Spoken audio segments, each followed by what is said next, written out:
여러분 안녕하십니까? 윤석열 대통령이 북한과 러시아의 군사 교류는 유엔 안보리 결의에 반하는 불법적 협력이라고 말했습니다.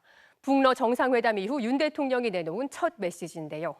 윤 대통령은 내일 유엔 총회 참석을 위해 뉴욕 순방길에 오르는데 북러 제재에 대한 국제사회 동조를 요청할 것으로 보입니다. 김민찬 기자입니다. 윤석열 대통령이 북한과 러시아의 군사적 협력은 유엔 안보리 결의 위반이자 불법적이고 정의롭지 못한 협력이라고 했습니다. 김정은 북한 국무위원장과 블라디미르 푸틴 러시아 대통령이 만난 지 5일째 나온 윤 대통령의 첫 번째 공식 반응입니다. 그러면서 국제사회는 북러 교류에 대응하기 위해 더욱 결속해야 한다고 말했습니다. 윤 대통령은 이어 북한의 핵과 미사일 위협 고도화에 대한 한미 간 확장 억제 강화도 재확인했습니다.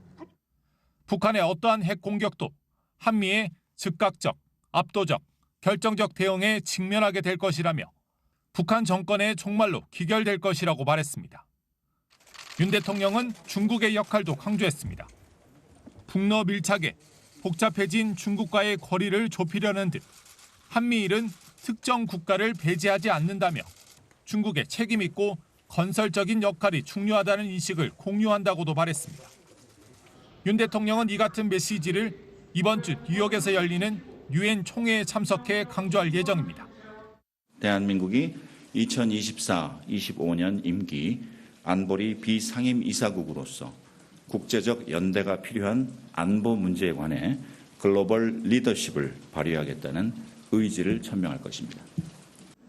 내일 출국길에 오르는 윤 대통령은 4박 6일간의 순방 기간 동안 30개국 이상의 정상과 양자회담을 하고 부산 엑스포 유치에 대한 지지도 호소할 계획입니다. MBC 뉴스 김민찬입니다. 김정은 북한 국무위원장이 러시아 방문을 마치고 오늘 오후 북한으로 출발했습니다. 김 위원장의 이번 방문은 집권 이후 가장 오랜 기간 해외에 머무른 기록을 남기게 됐는데요. 무기 거래라는 국제사회의 비판 속에서도 적극적인 행보를 보이며 군사협력 의지를 숨기지 않았는데 북한은 두 나라 사이에 새 전성기가 열렸다고 자평했습니다. 엄지인 기자입니다. 러시아 군복을 직접 만져보고 각종 무인기를 둘러보는 김정은 국무위원장. 무기 박람회 방문을 끝으로 김 위원장의 러시아 일정은 마무리됐습니다.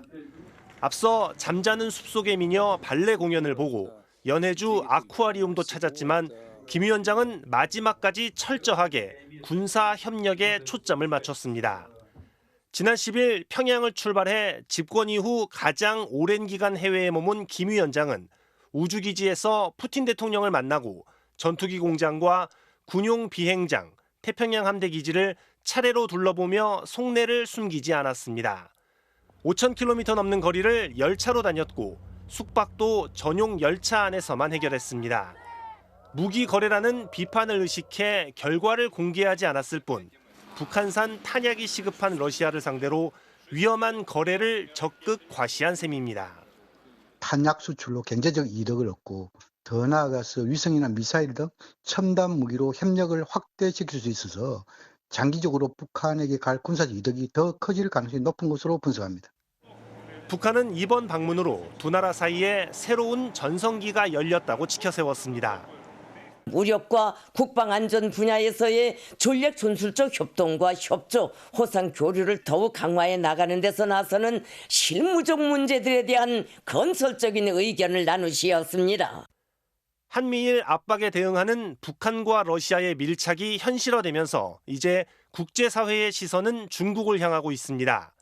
23일 항저우 아시안게임 개막식을 앞두고 김 위원장의 참석을 준비하는 동향이 포착된 가운데 왕이 중국 외교부장은 시진핑 주석과 푸틴 대통령의 회담 조율을 위해 모스크바를 방문합니다. MBC 뉴스 엄지인입니다. 최근 급격히 건강이 악화된 이재명 더불어민주당 대표, 오늘로 단식 18일째입니다. 의료진이 즉시 단식을 그만두고 입원해야 한다고 강력하게 권고한 상황인데 이 대표는 끝까지 병원 이송을 거부하고 있습니다.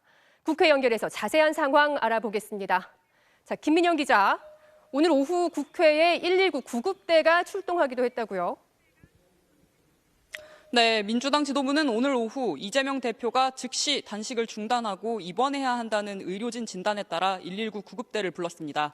하지만 이 대표가 단식을 이어가겠다는 뜻을 굽히지 않고 병원 이송을 거부하면서 결국 구급대는 철수했습니다. 이재명 당대표께서는 단식을 이어가겠다는 강한 의지를 다시 지금 말씀을 하셔서요. 당 지도부가 지금 계속 설득 중이고요. 이에 앞서 오전에는 민주당 상임고문을 맡고 있는 문희상, 김원기, 임채정 전 국회의장을 비롯한 당내 원로들이 이 대표를 방문해 단식 중단을 요청하기도 했습니다.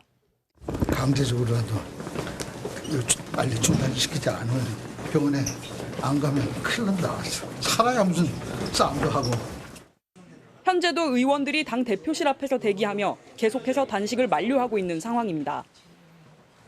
자, 김 기자. 앞서 어제는 민주당이 한덕수 총리 해임과 윤석열 정부 내각 총사퇴를 요구했는데 오늘 대통령실이 이를 두고 막장 투쟁이라고 평가했어요. 네, 민주당은 어제 긴급의원총회에서 한덕수 국무총리 해임과 내각 총사퇴를 요구하는 총력투쟁을 선언했습니다. 한 총리 해임 건의안은 내일 제출할 가능성이 높다고 밝혔는데요. 이에 대한 대통령실의 반응도 강경했습니다. 모두 힘을 모아 분발해도 모자랄 판에 막장 투쟁을 이렇게 한다면 피해자는 결국 국민이 아니겠느냐는 입장이었습니다. 일부 언론은 대통령실 관계자가 누가 단식을 하라고 했느냐고 말했다고 보도하기도 했습니다. 그러자 민주당도 목숨 건 단식을 조롱하고 있다며 국민이 먹고 사는 문제를 내팽개친 건 윤석열 대통령이라고 강하게 반발했습니다. 여기에 이재명 대표에 대한 검찰의 구속영장 청구를 놓고도 여야의 갈등이 깊어지고 있습니다. 국민의힘은 이번 단식을 체포동의안 부결을 위한 방탄용 단식으로 규정하고 있는데요. 민주당은 혐의 입증에 자신이 있다면 비회기 기간에 영장을 청구하면 된다고 반박했습니다. 검찰이 이번 주 초반에 영장을 청구하면 21일 본회의에서 체포동의안이 보고되고 25일 본회의에서 표결을 할 가능성이 있습니다. 대통령실과 여당 그리고 야당이 강경하게 맞서면서 여전히 단식의 출구가 잘 보이지 않고 있습니다. 지금까지 국회에서 전해드렸습니다. 먹을거리며 기름값이며 안 오른 게 없는 요즘입니다. 특히 부쩍 올라버린 농산물 가격에 명절 앞두고 서민들 부담이 이만저만이 아닌데요. 정부가 물가 안정을 위해서 20대 추석 성수품에 대해 비축 물량을 풀기 시작했습니다. 소비자들은 그 효과를 느낄 수 있었을까요? 오유림 기자가 취재했습니다. 추석 선물 상품들이 전시된 서울의 한 대형마트. 선물용 배 한 상자에 비싼 건 8만 원이 넘습니다. 조금 더 저렴한 상품을 골라보지만 소비자들은 물건을 들었다 내려놓길 반복합니다. 고민 많이 하게 되더라고요. 잡았다 놨다 다니면서 몇 번씩 그랬었어요. 서민들이 살기에 좀 너무 힘들어요. 가격이 부담되는 고기는 할인 상품으로 고릅니다. 명절 때 손님도 오고 그러니까 한번 구워주어서 먹으려고 술안주로. 좀 저렴하면 이런 걸 골라서 사다 먹어요. 추석 장바구니 물가 안정을 위해 정부는 지난 7일부터 20대 추석 성수품에 대해 비축 물량을 공급하고 있습니다. 지난 14일 기준 16만 톤 중 6만 8천 톤이 시중에 풀렸는데 지난해와 비교해 평균 가격이 6%가량 떨어진 것으로 조사됐습니다. 배추는 23.4%, 무는 30%, 한우도 10% 감소했습니다. 하지만 명태는 18.4%로 가장 크게 올랐고 참조기 9.5%, 닭고기 8.9% 순으로 나타났습니다.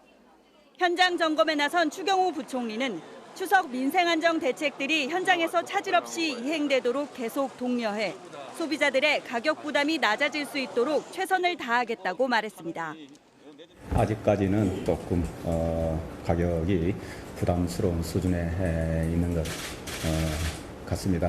가격 안정을 위해서 발표한 그런 대책들이 현장에서 어떻게 작동이 되고 있는지. 소비 장려를 위한 할인 지원 규모도 670억 원으로 역대 최대로 늘었습니다.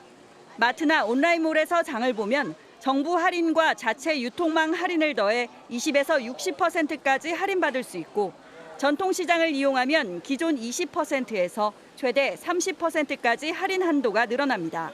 MBC 뉴스 오유림입니다. 대홍수가 휩쓸고 간 리비아의 인명피해가 계속 늘고 있습니다. 수색 작업이 이어지면서 사망자 수는 11,000여 명으로 늘었고 지금도 10,000명이 넘는 사람들이 실종 상태입니다. 정치권에서는 책임 공방이 벌어지고 있는데요. 참사 당시 대피 지시가 아닌 집에 가만히 있으라고 했다는 주장도 나왔습니다. 파리에서 손영 특파원입니다. 흔적도 없이 사라진 댐, 온통 황토색으로 물든 채 폐허가 된 도심. 새로 단장한 곳이라곤 시 외곽에 자리 잡은 3,000여 명 규모의 공동묘지뿐입니다. 대홍수 참사가 발생한 지 일주일 만에 사망자는 11,000여 명을 넘어섰습니다. 전염병 확산 우려까지 제기되면서 비상사태가 선언됐고 도시 전체가 봉쇄됐습니다. 어린이 약 30만 명이 콜레라와 영양실조, 탈수 등의 위험에 노출돼 있다는 유엔 보고도 나왔습니다. 전 세계에서 도움의 손길이 이어지고 있지만 리비아 내부에선 책임 공방이 한창입니다. 댐에 균열이 생긴 사실은 이미 20여 년 전부터 지적돼 왔지만 내전이 장기화되면서 방치돼 왔기 때문입니다. احنا تو من خلال الورق وزارة التخطيط اكتشفت ان عندنا عقود وعندنا صيانة ولم تستكمل. 급기야 참사 당시 대피 지시 대신 집에서 나가지 말고 가만히 있으라고 했다는 의혹까지 제기됐습니다. 리비아 태그 여당 대표 구마엘 가마티가 홍수 피해 지역 주민들의 발언을 근거로 주장한 겁니다. 동부 국민군 측은 군인들이 주민들에게 대피 경고를 했다고 반박했습니다. 검찰은 책임자를 처벌하겠다며 수사에 착수했습니다. بمجرد انتهاء التحقيقات وصولنا إلى إمكانية تحديد أركان وعناصر الجريمة وتم تحديد مرتكبيها والأدلة سنتخذ فيها إجراءات سنعلن عنها.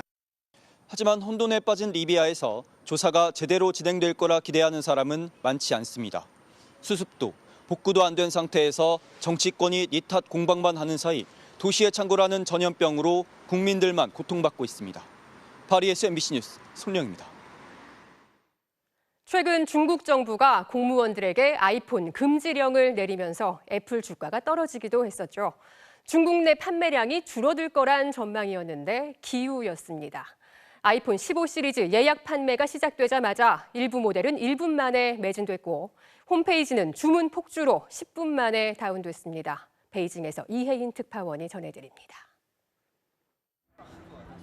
베이징의 애플 스토어. 주말을 맞아 애플 제품을 보러 온 사람들로 붐빕니다. 중국은 애플 전체 매출의 19%를 책임지는 시장.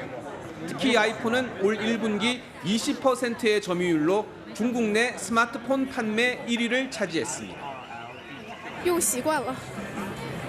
从 iPhone 6就开始用到现在用习惯了。 공공기관과 일부 기업의 금지령까지 떨어졌지만 중국에서 아이폰의 인기는 여전히 뜨겁습니다. 중국 내 예약 판매가 시작된 지난 15일 전자상거래 업체 티몰에서 아이폰 15 일부 모델은 1분 만에 매진됐습니다.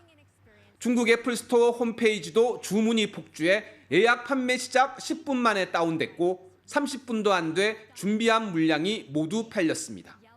이 때문에 중국에서는 지금 예약 주문을 해도 11월에야 제품을 받을 수 있는 것으로 알려졌습니다.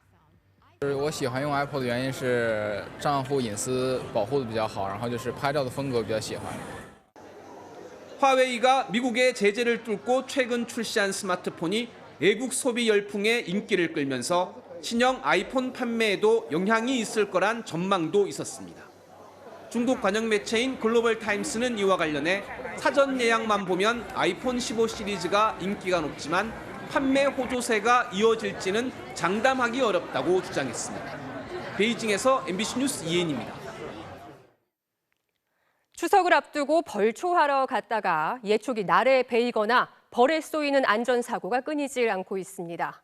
특히 벌쏘임 사고는 이맘때 집중되는 만큼 각별한 주의가 필요합니다. 이선영 기자입니다. 한 남성이 구급차 안에 누워 있습니다. 오른쪽 다리에는 붕대가 감겨 있습니다. 보호장비도 없이 예초기로 벌초를 하던 중이었습니다. 예초기 날에 우측 종아리가 찢어져가지고 신고가 됐었습니다. 긴 바지를 입었지만 예초기 날을 막아주진 못했습니다. 성묘의 적은 또 있습니다. 묘지 주변에서 예초기로 벌초 작업을 하던 가족 4명이 갑자기 땅벌의 습격을 받았습니다. 4분이 머리랑 팔에 벌에 쏘인 사고로 그중 한 명이 쇼크 증상으로 어지러움증, 호흡 곤란. 당시 가족들은 검은색 바지를 입고 있었는데 말벌의 경우 검은색의 강한 공격성을 보이는 것으로 조사된 바 있습니다. 예초기와 벌쏘임 관련 사고는 가을 초 추석 전후에 집중됩니다. 지난 3년간 예초기 관련 사고는 200건이 넘고 대부분 8, 9월에 집중됐습니다. 벌쏘임 사고도 지난 3년간 10건 가운데 8건이 비슷한 시기에 일어났습니다. 특히 올해 전국 벌쏘임 사고만 3,900여 건, 이 가운데 7명이 숨졌습니다. 벌쏘임 사고를 막기 위해서는 단 음료나 향수를 피하고 저처럼 밝은색 옷을 입는 것이 좋습니다. 벌집을 건드렸을 때는 머리를 감싸고 20m 이상 떨어진 곳으로 피해야 합니다. 소방당국은 또 예초기를 사용할 때 보호장구를 반드시 착용하고 주변에 벌집 등 위험 요소가 없는지 미리 점검할 것을 당부했습니다. MBC 뉴스 이선영입니다. 도시에 사는 학생들이 일정 기간 농촌 학교에 다니는 이른바 농촌 유학이 관심을 끌고 있습니다. 부모도 함께 지내는 가족 체류형 유학도 인기라는데요. 강원도로 유학 온 서울 가족들을 이병선 기자가 만나봤습니다. 가을 내음이 들이우기 시작한 들판을 가로질러 종종 걸음을 옮기는 아이들. 학생들이 도착한 곳은 포도 농장입니다. 제 키만한 높이에 달린 포도를 따는 게 쉽지 않지만 한 송이 한 송이 따는 재미가 있습니다. 언제부터 해보게 된 거예요? 오늘 처음 해봤어요? 네. 해보니까 좀 어때요? 재밌어요. 방금 따온 포도로 만드는 포도 와플도 색다른 재미입니다. 근데 이제 다 된 거 같은데? 아니야. 이 학생들은 영월 옥동초등학교 1, 2학년입니다. 이 중에 8명은 지난달부터 서울에서 영월로 와 살고 있는 이른바 농촌 유학생들입니다. 이번 학기를 이곳에서 지내고 원하면 한 학기 더 영월의 산과 들을 만끽하게 됩니다. 더 늦기 전에 아이와 함께 있고 싶었다는 학부모는 아이의 휴직까지 내고 부부가 같이 영월에 왔습니다. 학원, 집 학원 뭐 이렇게 집에 오면 게임 이렇게 활동하다가 밖에 나오니까 계곡도 가고 잔디밭에서도 놀고 뭐 요 잔디밭에서 파티도 하고 이러니까 왜 1년만 하냐 지금 더 있을 것이다 계속 얘기를 하고 있어요. 강원도교육청이 이번 학기부터 처음으로 받은 초등학교 농촌 유학생은 모두 33명인데 이 가운데 영월에만 21명이 왔습니다. 모두 가족이 함께 내려와 사는 가족 체류형 유학을 선택했습니다. 농촌 유학은 강원도 교육청 차원에서는 이번이 처음이지만 영월군에서는 처음이 아닙니다. 어떠한 식으로 운영을 해야 되는지, 학부모들을 대하는 방식은 뭐 어떻게 해야 되는지 뭐 이런 것들이 마음의 준비가 돼 있으니 지역에 꼭 이주하지 않더라도 지역과 관계를 맺으며 사는 관계 인구가 소멸 위기 지자체마다 화두로 자리 잡았는데 농촌 유학이 장기적으로 관계 인구를 늘릴 수 있는 전략이 될지 기대를 모읍니다. MBC 뉴스 이병선입니다. 순천만 국가정원 박람회가 가을맞이 새 단장이 한창입니다. 봄꽃의 화려함 못지않게 가을꽃들이 저마다 매력을 뽐내고 있다고 하는데요. 강서영 기자가 다녀왔습니다. 알록달록 가을 꽃들로 뒤덮인 순천만 국가정원. 크고 화려한 봄꽃과는 다른 빨갛고 노란 가을꽃만이 낼 수 있는 수수한 빛깔을 뽐내고 있습니다. 특히 끝없이 펼쳐진 노란 코스모스가 일찌감치 가을 소식을 전하고 있습니다. 보시는 것처럼 이곳 정원박람회에는 노란 황화 코스모스가 만개해 가을 분위기가 물씬 풍기고 있습니다. 박람회 반대편인 순천 동천 인근에는 떨어지는 낙엽들 사이로 억새풀이 흔들리고 있습니다. 관람객들은 억새길을 따라 걸으며 가을 정취에 흠뻑 취해봅니다. 꽃이 좀 많이 바뀐 것 같아요. 그래서 하늘도 그렇고 꽃도 그렇고 여름에 왔을 때랑 느낌이 되게 좀 다르네요. 네, 가을 꽃들 만끽하고 있습니다. 2023 순천만 국제정원 박람회장은 세계절을 맞아 국화와 맨드라미, 버들, 마편초 등 가을꽃 43만 본을 심으며 새 단장하고 있습니다. 정원 박람회 조직위는 오는 추석 연휴까지 국화 23만 송이가 모두 식재되면 전국에서 가장 일찍 국화가 만개하는 관광 명소가 될 것으로 기대하고 있습니다. 국화가 만개할 수 있게 지금 준비를 하고 있습니다. 그래서 지금부터 지금 공사가 지금 들어가고 있고 억만송이 국화가 펼쳐지는 국가정원으로 오시기 바랍니다. 봄과 여름, 그리고 가을이라는 세 번째 계절을 맞은 2023 순천만 국제정원 박람회는 오는 10월 31일까지 관람객들을 맞이할 예정입니다. MBC 뉴스 강서영입니다. 국민의힘이 서울 강서구청장 보궐선거 후보로 김태우 전 구청장을 다시 낙점했습니다. 김 전 구청장은 대법원 판결로 자리를 잃은 지 넉 달 만에 다시 같은 자리에 도전하게 되는 건데요. 민주당은 김태우 후보를 향해 본인 때문에 치러지게 된 보궐선거 비용 40억 원부터 내라고 비판했습니다. 이남호 기자입니다. 예상대로 김태우 전 구청장이 서울 강서구청장 보궐선거 후보자로 선출됐습니다. 강서구청장 보궐선거 승리를 위하여! 김 전 구청장은 당원조사 50%, 일반 유권자 조사 50% 방식으로 진행된 경선에서 김진선 강서병 당협위원장과 김용성 전 서울시 의원을 제쳤습니다. 김 전 구청장은 자신의 낙마로 치러지는 보궐선거에 본인이 다시 출마하는 것이 일단 죄송하다면서도 사법부의 당선 무효형 판결에 대해 억울함을 토로했습니다. 내용과 절차 면에서 좀 온당치 못한 판례였기 때문에 그런 여론이 비대했습니다. 그래서 그 여론을 받들어서 대통령께서 사면 결단을 내리신 것으로 저는. 국민의힘은 경선을 통해 낙점된 후보인 만큼 공천에 아무 문제가 없다고 엄호에 나섰습니다. 강서 구민들께서 민주당과 또 법원에 편향된 판결에 그 책임이 있기 때문에 아마 김태우 후보를 국민의힘의 후보로. 이에 대해 민주당은 윤석열 대통령의 사면권 남용에 여당이 묻지마 공천으로 응답한 것이라고 비판했습니다. 국민의힘은 김태우 공천을 통해 공당으로서의 역할을 포기하고 대통령의 꼭두각시에 불과하다는 것을 보여줬습니다. 그러면서 재보궐 선거 비용 40억 원부터 물어내라고 꼬집었습니다. 민주당 후보로 일찌감치 전략 공천된 진교훈 후보 측도 보궐선거를 만든 장본인을 재공천한 일은 전무후무하다고 비판했습니다. 다음 달 11일로 예정된 이번 보궐선거는 내년 총선을 앞두고 수도권에서 치러지는 유일한 선거라 총선 민심의 향방을 가늠할 수 있는 전초전으로 불립니다. 더구나 진 후보자는 문재인 정부 마지막 경찰청 차장을 지낸 인물이어서 이번 선거가 윤석열 대통령과 문재인 전 대통령의 대리전이 될 수 있다는 분석도 나오고 있습니다.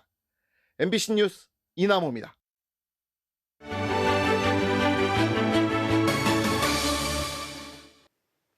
경상북도 칠곡에 할머니 래퍼들이 등장했습니다. 70대 젊은 래퍼부터 90대까지 있는데요. 데뷔 배경이 조금 특별합니다. 일제강점기에 한국전쟁까지 겪은 어려웠던 시절, 딸이라는 이유로 한글조차 배우지 못했던 할머니들. 그 한을 담아 써내려간 할머니들의 랩을 김희건 영상기자가 들려드립니다. 하나, 둘, 셋, 넷. 우리가 빠지면 랩이 아니지. 랩 때리는 억자. 평균 연령 85세 칠곡 할매 래퍼입니다. 순이와 칠공주. 할머니들은 랩을 어떻게 시작하게 된 걸까요? 우연치 않은 기회에 랩하시는 모습을 보여드렸어요. 나도 하겠다 이러시는 거예요. 이걸 하면 한글 공부에 도움이 되지 않을까? 설거지해, 해보기해. 할머니들은 여러 시대적 상황들로 한글을 배우지 못한 마지막 세대가 됐습니다. 얘는 아무도 글 배운 사람이 없어. 얘 내가 딸로 태어나가 얘 할뼈 구경을 못했을까 하는 그거는 항상 내가 의리가 있다 하니까. 무서 벗어 학교를 갈락하면 무서워. 내한테 걸어서 그 학교를 갈 수가 없는 기라. 그때는 가야산이 그 호래도 있었단 말이야.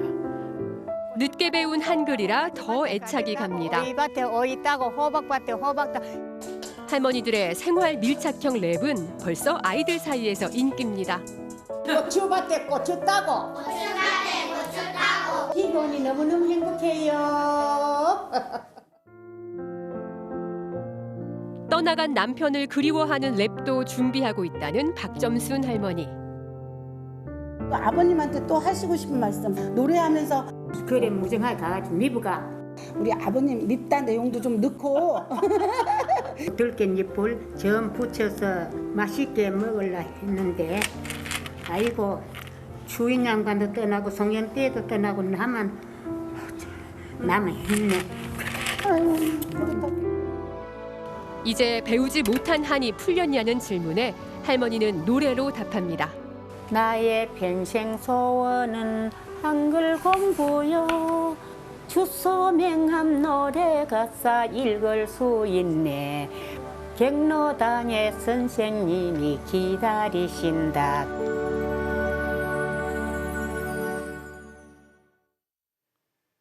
잠시 후 뉴스데스크에 이어 방송되는 탐사기획 스트레이트는 일본 전범기업은 빠진 상태에서 한국 정부가 만든 재단이 일제 강제동원 피해자들에게 대신 배상금을 지급하는 정부 해법의 문제점을 집중 취재했습니다. 강제동원 재판이 계속 지연되고 있는 가운데 수장이 교체될 사법부에 어떤 변화가 있을지도 짚어봤습니다. 포스트 장미란으로 꼽히는 박혜정 선수도 아시안게임을 앞두고 쾌거를 이뤘습니다. 우리 선수로는 처음으로 세계선수권대회에서 금메달 3개를 싹쓸이했습니다. 전훈칠 기자입니다. 파리올림픽 출전권이 걸린 리아드 세계선수권. 박혜정은 인상 120kg부터 순조롭게 출발했고 124kg 역시 야무지게 들어올려 상승세를 이어갔습니다. 이후 변수가 생겼습니다. 최강자인 중국의 리원원이 인상 130kg에 2차례 실패한 뒤 오른팔 부상으로 기권했습니다. 뜻밖의 인상을 1위로 마친 박혜정은 용상에서도 거침이 없었습니다. 158에 이어 165kg까지 성공한 뒤 기분 좋게 포효했습니다. 미국의 테이슨 레픈이 166kg을 들었는데 실격으로 처리됐습니다. 테이슨 레픈은 판정에 불만을 표시했지만 이미 인상에서 비디오 판독을 사용한 뒤여서 결과는 바뀌지 않았습니다. 결국 박혜정이 인상, 용상은 물론 합계까지 1위에 올랐습니다. 장미란도 합계에서 4차례 정상에 오른 적은 있지만 우리 선수가 세계 부문에서 모두 금메달을 딴 것은 처음입니다. 세계 역도 선수권 대회에서 3관왕을 획득하게 되어 꿈만 같은 생각이 듭니다. 제가 안 보여드린 것이 너무나 많아서 지지 않고 좋은 성적을 낼 수 있는 저 박혜정이 되겠습니다. 역도 화이팅! 항저우 아시안게임 개막을 엿새 앞두고 거둔 쾌거에 박혜정은 더 자신감을 갖게 됐습니다. MBC 뉴스 전훈칠입니다. 담장을 두려워하지 않는 LG 박혜민의 호수비 장면 보시죠. 이정용 투수가 꾸벅 인사할 만하죠. 일요일 밤 스포츠 뉴스였습니다.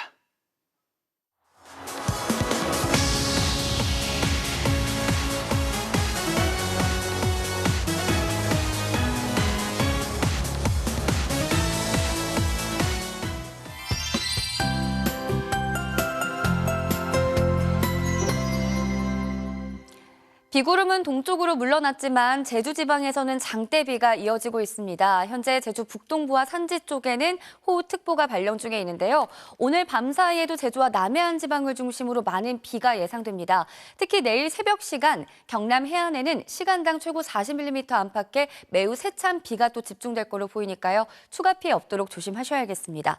내륙에서는 소나기 구름이 계속해서 만들어지고 있는 모습인데요. 우선 내일 새벽까지는 중부 내륙과 경북 북부 지역에 약한 소나기가 내리겠고요. 낮부터는 대기가 불안정해지면서 동쪽 지방을 중심으로 기습적인 소나기가 쏟아질 수 있겠는데요.